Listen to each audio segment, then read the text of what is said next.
आज हम ईरान की उस जियोपॉलिटिकल शतरंज की बिसात को समझने की कोशिश करेंगे जहां हर एक मोहरा एक ही शख्स की परछाई के इशारे पर चलता है।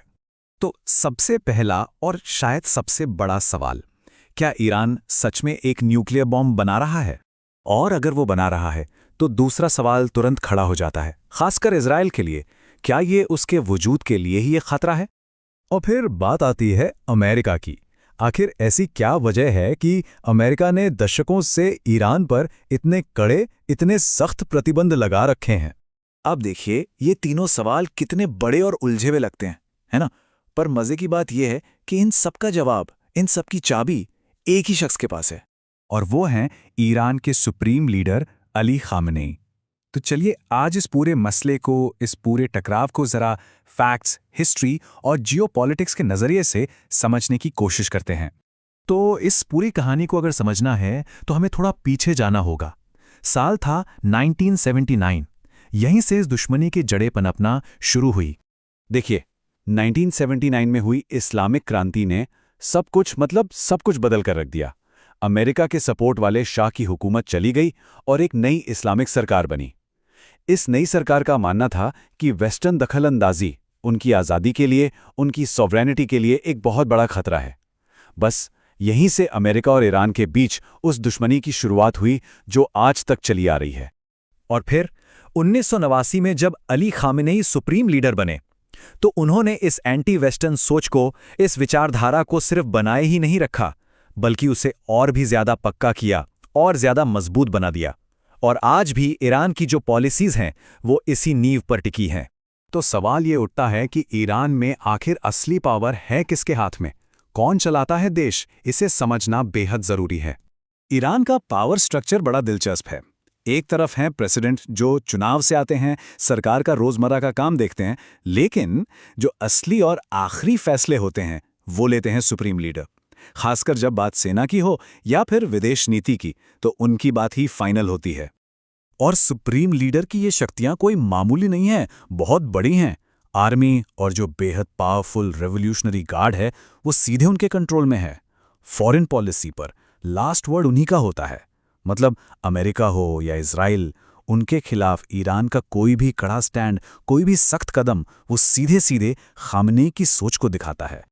चलिए अब आते हैं इस कहानी के सबसे अहम और सबसे विवादित हिस्से पर, ईरान का न्यूक्लियर प्रोग्राम। सच कहें तो इस पूरे टकराव का सेंटर पॉइंट यही है। अब ये जो न्यूक्लियर डील का मामला है ना, ये किसी रोलर कोस्टर राइड से कम नहीं रहा। देखिए, 2015 में एक बड़ी डील हुई थी जिसे JCPOA कहते हैं। इसमें ईरान मान गया था कि वो अपने न्यूक्लियर प्रोग्राम को लिमिट करेगा और बदले में उस पर लगे बैन हटा लिए जाएंगे। सब ठीक चल रहा था, लेकिन फिर 2018 में अमेरिका इस डील से बाहर हो गया और इसके बाद ईरान ने भी जवाब में हाई लेवल यूरेनियम एनरिचमेंट, यानी यूरेनियम को और ज्यादा पावरफुल बनाने का काम फिर से और ज्यादा तेजी से शुरू कर दिया। इंटरनेशनल पॉलिटिक्स में ना एक कॉन्सेप्ट होता है जिसे सिक्योरिटी डिलेमा कहते हैं। इसका मतलब बड़ा सीधा है। सोचिए, एक देश अपनी सुरक्षा के लिए कोई हथियार बनाता है तो उसका पड़ोसी देश उसे अपने लिए खतरा समझने लगता है और फिर वो उससे भी बड़ा हथियार बनाता है। बस ये एक ऐसा खतरनाक चक्कर है जो फिर रुकने का नाम ही नहीं लेता। एक बात और समझनी होगी, ये जो लड़ाई है ना, ये आमने सामने की जंग नहीं है। ये पर्दे के पीछे से लड़ी जा रही है, जिसे हम शैडो वॉर और प्रॉक्सी वॉर कहते हैं। शैडो वॉर का मतलब क्या है? इसका मतलब है वो सीक्रेट ऑपरेशंस, जैसे कि साइबर अटैक हो गए या फिर टारगेटेड एयर स्ट्राइक, जिनसे दुश्मन को नुकसान तो पहुंचाया जाए लेकिन एक फुल स्केल वॉर, एक बड़ी जंग छिड़ने से बचा जा सके। और इजराइल पर अक्सर ये इल्जाम लगते हैं कि वो ईरान के खिलाफ ऐसे ऑपरेशंस करता रहता है। दूसरी तरफ है ईरान की स्ट्रैटेजी। वो इसे कहते हैं फॉरवर्ड डिफेंस। मतलब लड़ाई को अपनी सरहदों से जितना हो सके दूर रखो। और इसके लिए वो क्या करते हैं?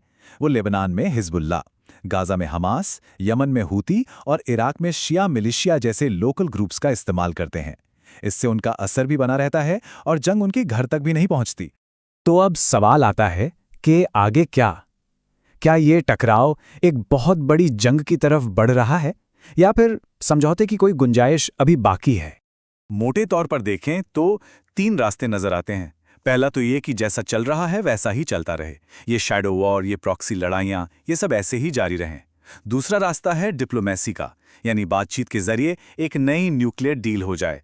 और तीसरा, जो कि सबसे डरावना है, वो ये कि ये लड़ाई और भड़क जाए और एक बड़े रीजनल वॉर में तब्दील हो जाए। लेकिन एक बात बिल्कुल साफ है, और शायद यही एक उम्मीद की किरण भी है। वो ये कि तीनों ही पक्ष, ईरान, इजराइल और अमेरिका, ये अच्छी तरह जानते हैं कि एक फुल स्केल जंग की कीमत बहुत बहुत ज्यादा होगी। वो एक ऐसी तबाही होगी जिससे हर कोई बचना चाहता है। तो आखिर में हम इसी एक सवाल पर आके रुक जाते हैं। ये सिर्फ 3 देशों का झगड़ा नहीं है, ये आइडियोलॉजी की लड़ाई है, पावर बैलेंस की लड़ाई है, इस पूरे रीजन पर अपना दबदबा कायम करने की लड़ाई है।